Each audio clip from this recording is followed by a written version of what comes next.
Well, back to our top story tonight. A federal judge dismissing President Trump's case today, while the Wisconsin Supreme Court has until Monday to decide that case before the Electoral College meets. And here to talk more about both court cases is Michele Goodwin. She's a law professor at the University of California-Irvine and director of the Center for Biotechnology and Global Health Policy. Professor Goodwin, thank you so much for joining us tonight. It's a pleasure to be with you. Well, the Wisconsin State Supreme Court is hearing arguments today from the Trump campaign. Let's start with the fact that weekend arguments are really a rarity. So why do you think this happened today versus on Monday?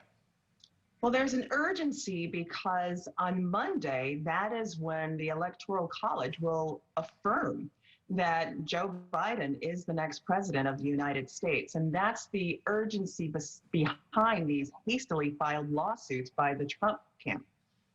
Okay, so Professor, talk to us. During today's arguments by the state, or in front of the state Supreme Court, a federal judge in Milwaukee ruled against the Trump campaign, another defeat to the president. So what really is the president's argument for attempting to throw out Joe Biden's win in that state?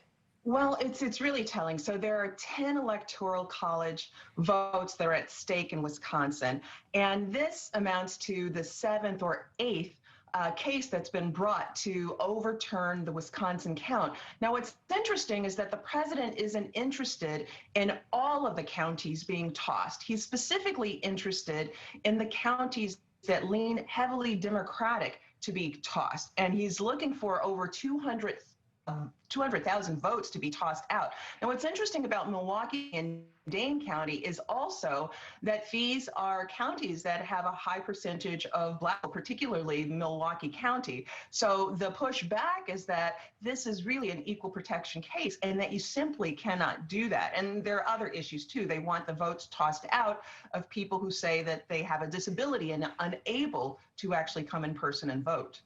Well, Professor, that was actually my next question for you, because we know that President Trump did pay for a recount in those two counties, Dane and Milwaukee. It actually slightly widened Biden's margin of victory there. Now, the campaign, though, says that recount was limited to those counties because of the cost. But as you just talked about, others say it was attempting to disenfranchise voters there. Really, what do you think was at the heart of this? Well, it really was. The numbers show that in Wisconsin, the communities that really helped Biden to secure the vote happened to be in Dane County and Milwaukee. And these are counties that are heavily Democratic. They have large Black populations, particularly Milwaukee County. But what's also interesting is what the judges have said, right? So the federal judge who tossed this out called the case extraordinary, and even slapped back at the Trump campaign, saying that what they were seeking to do was to have a court intervene on the behalf of a sitting president. And that for that reason, it was extraordinary and really outlandish. And what we've seen across the country in what's now more than 50 different lawsuits is language that's like that coming from judges, including some who've been nominated and confirmed through Trump and Mitch McConnell in the Senate. So these are some Republican judges, including the one who tossed out the suit in Milwaukee County. Well, Professor, the Trump campaign continues to bring these lawsuits. Many of them are being dismissed. Does the president really have any true hope of reversing the results? Not at this point, because the United States Supreme Court rejected litigation that was brought, a lawsuit that was brought by Texas, and that was signed with an amicus brief of about 126 members of Congress supporting that the votes be tossed out in Michigan, Wisconsin, and Pennsylvania.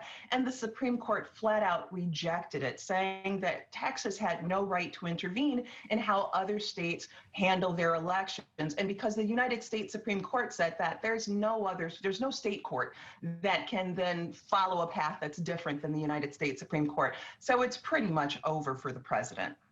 All right, Professor Michele Goodwin from the University of California-Irvine, we thank you so much for your time this evening. Thank you. It's a pleasure to be with you.